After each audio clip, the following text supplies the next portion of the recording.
Hey dolls, welcome back to your Royal BFF, the People's Duchess. Happy hump day. Hope y'all are well. So before we get into His Royal Highness Prince Harry's emotional 15-year anniversary walking with the wounded, can we just get into Meghan's Mother's Day drop selling out in 10 minutes? I love this for her. Love this for us. I love this for me, who scooped up 2 sets myself, one for myself, one for my mom. Kudos to Her Royal Highness on this beautiful, gorgeous Mother's Day drop. So getting into this, Harry spoke poignantly about his time walking with the wounded as expedition patron to the North Pole in 2011. In a statement released by His Royal Highness, he says, "I was honored to join Walking with the Wounded as expedition patron to the North Pole in 2011. The veteran march across the ice served as a powerful reminder of the tenacity and courage of those who serve and who've been injured in the line of duty. 15 years on, I remain immensely proud of what these guys accomplished with Walking with the Wounded. This incredible expedition helped change public perception at such a crucial time. It shone a light on the importance of supporting those who served, and it encouraged thousands more veterans to speak up and come forward. It's always a privilege to stand alongside the veteran community and to support the vital work of Walking with the Wounded." Prince Harry. I could listen to him speak all day. I've read Spare multiple times at this point. I've listened to the audio version. You know, Harry is the only one in his family, the only one of his royal counterparts in his age range as a millennial who didn't go to college. He went into the military service instead. But he is the most intelligent, the most intellectual, he is the most cultured, and he is the most knowledgeable. He is the wisest of all of his royal counterparts. And that's not up for debate. That's demonstrable. You can see and hear that Harry has a wide range of mastery on topics ranging from global issues, societal issues, everything in between. And we've yet to see that from any of his royal counterparts. They're all talk and no action. It's fine that they're reading the speech, right? But where's the action? Where's the plan? We've gotten this pledge for a peace in the Middle East how many years ago? Can we please get the plan for that? If there were any time in history that that plan for peace in the Middle East were needed, it would be now. But we're met with silence and crickets because there never was a plan. It was just the pledge. The pledge was the plan. Pledge to do something, never followed through on it. Hopefully people never check back. So intelligence is measured in much more than just book smarts. There's so many different types of intelligence. There's worldly intelligence, the wisdom that comes with aging. There's a lot of different types of ways that people can be smart. And Prince Harry is all of those ways, which makes him really unique. And you can hear it. You can hear it in the way he speaks. You can see it in the way he carries himself. There's a certain type of refinement, especially in vernacular and diction, that one gets once they enter and exit university. But Harry has managed to cultivate that. Prior to university, he was already speaking very eloquently, but that emotional regulation and maturity came with the military service. Harry is such an asset to humanity.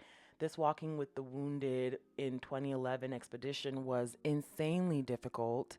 It took so much preparation, so much grounding and understanding of what was going on. You have to have your wits about you to do this. And it looks like it might have been fun. I mean, people love skiing, they love snow, but no. If you know how insanely cold it is and how difficult it is to function. Your brain is undergoing a lot of trauma in extreme elements. It's trying to survive, and it does what the body naturally does. It shuts off pieces of itself that it's not using in order to preserve the pieces that it needs to keep you alive.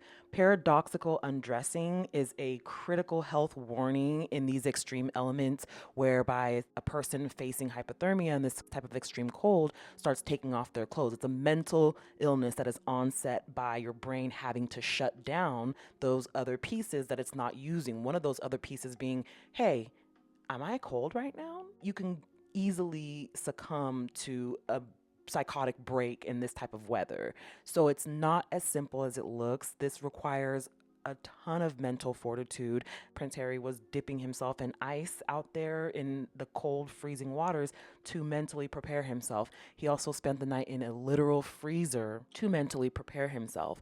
So this is something that requires a lot of mental fortitude. And truth be told, this is probably why they asked him to do it and not his brother. Forget about titles, forget about succession, forget about stations in life. When you need something done and done correctly, you need a person who can actually do the job. We have seen time and time again that the royals do not have the capacity, the wherewithal, the desire, or the physical or emotional capabilities of handling such a job. He's not afraid to show vulnerability. He leads by example. He doesn't just talk, he does the things. He's just such a well rounded person, perfect for this job. So 15 years on, he's still as committed to them as he was back in 2011 when he first did the walk. I wouldn't be surprised if they reorganize something for the 20th anniversary. I would not at all be surprised if Her Royal Highness also participated in that. It's really telling that they don't have anyone else from the royal family who has served, like his uncle or Edward, who served for what, 30 minutes that one time. They don't have any of these other people who have had any kind of military association, or even his brother, who does have military association from the Royal Air Force. So, like, they could have any of them, but they choose Harry because Harry has something beyond his title. He has integrity. They know Harry will show up. They know he's genuine and authentic in the way he feels about them. It's not for show. He's not doing this to elevate his own profile. He's not doing this because it would look good for the royal family. And if they really want something done and accomplished and done with wholehearted vigor and appreciation and the genuine respect it takes to do something like this, they're going to get the best person for the job, and that's Prince Harry. He has humanity.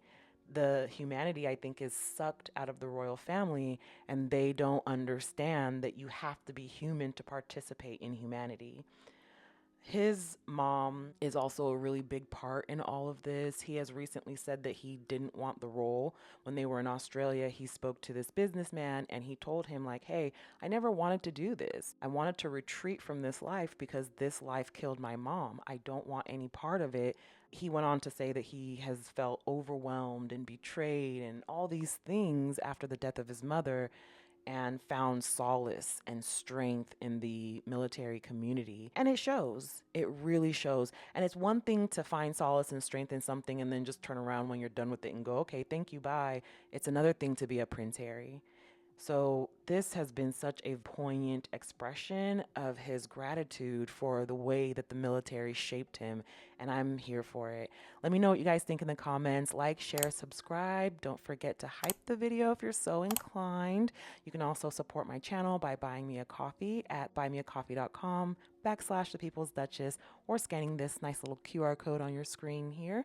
Thank you so much again, guys. Have a wonderful rest of your day. Please be kind to yourselves. And until next time, bye for now.